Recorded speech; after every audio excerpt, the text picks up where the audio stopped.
Good evening. This is UTV Live at 6. Good evening. Tonight's news has taken a dramatic twist. Ian Paisley decides to go and he breaks the news on UTV.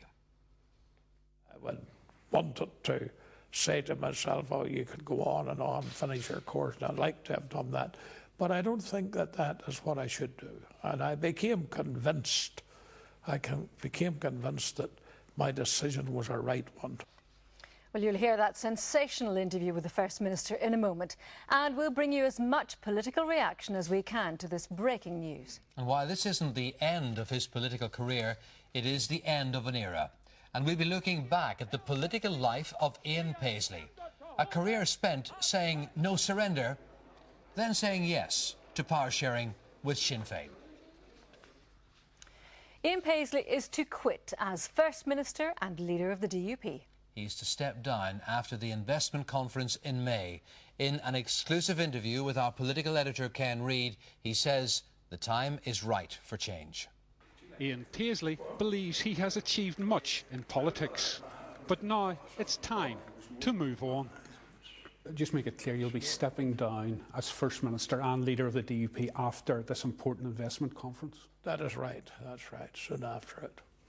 And will you be continuing, just to make it clear, as an MP and an MLA? Oh yes, I will. I'll continue.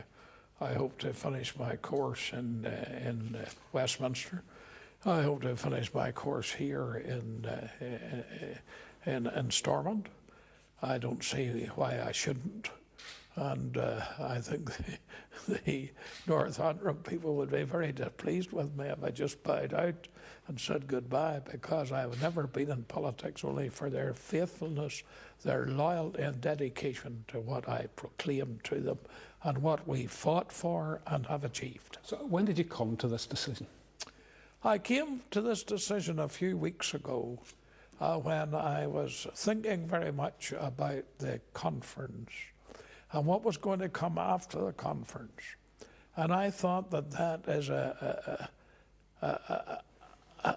a marker, a very big marker, and it would be a most appropriate time for me to bow out.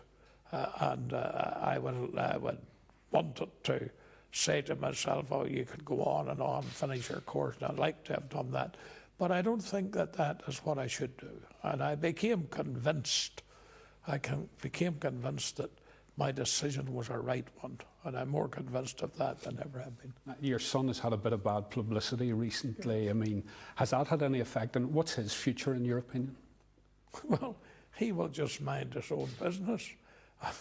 I am not the guardsman of my son. I think he has done very, very well. I think he has been wrongfully accused.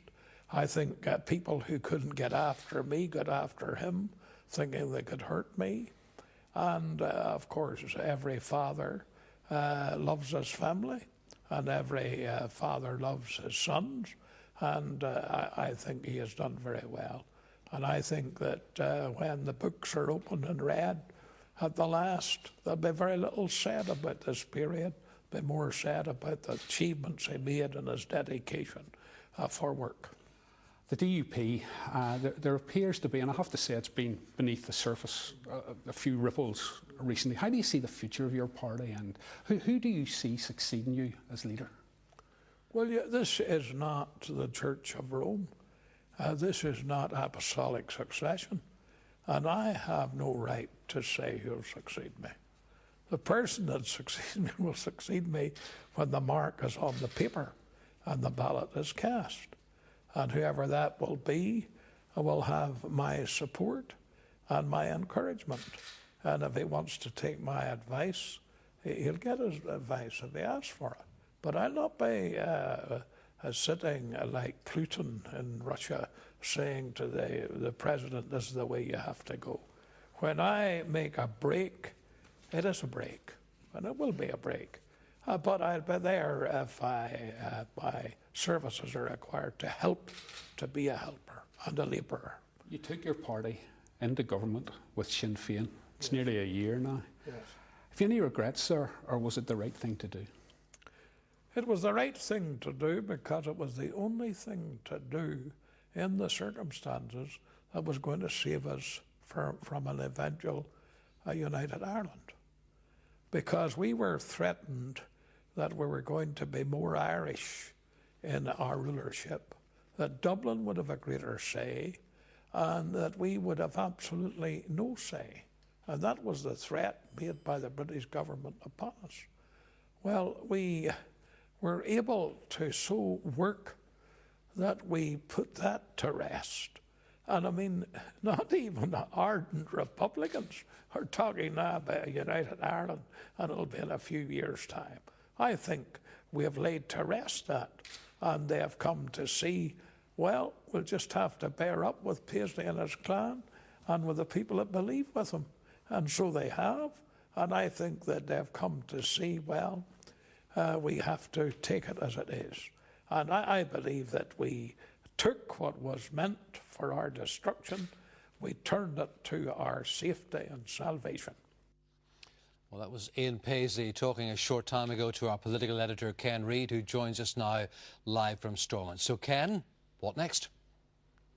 Well, it's the end of an era. I think that it's likely that the DUP will get together after the investment conference. Ian Paisley saying he's going in May, and they'll elect a new leader. And my money would be on Peter Robinson, although interestingly enough, Ian Paisley did not back anyone for the position. But I can't see any other real candidate than Peter Robinson. Of course, behind him, probably as deputy leader, somebody like Nigel Dodds would come through. But today is the end of an era. It's Ian Paisley saying that in May he'll be 82 and it's time to move on. Ken, it is sensational, whatever way you look at it. How did you get the story?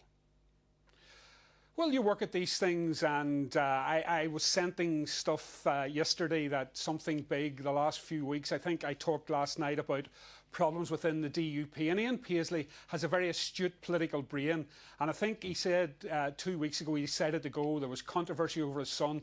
There was definite unease within the DUP ranks. So I kept talking to these people, and this afternoon I had this interview with Ian Paisley, and I must say that it was remarkable. And in the wake of this, Ken, Stormont must be abuzz right now. I would have thought they embargoed the story to 6, Paul. I would have thought that right through this building and right through the political class and many homes in Northern Ireland, it'll be just sinking in that Ian Paisley's about to leave the stage as First Minister and leader of the DUP, although he does intend to continue as an MLA and MP. But yes, this is the end of a huge political figure in Irish history. Ken Reid for now. Thank you very much.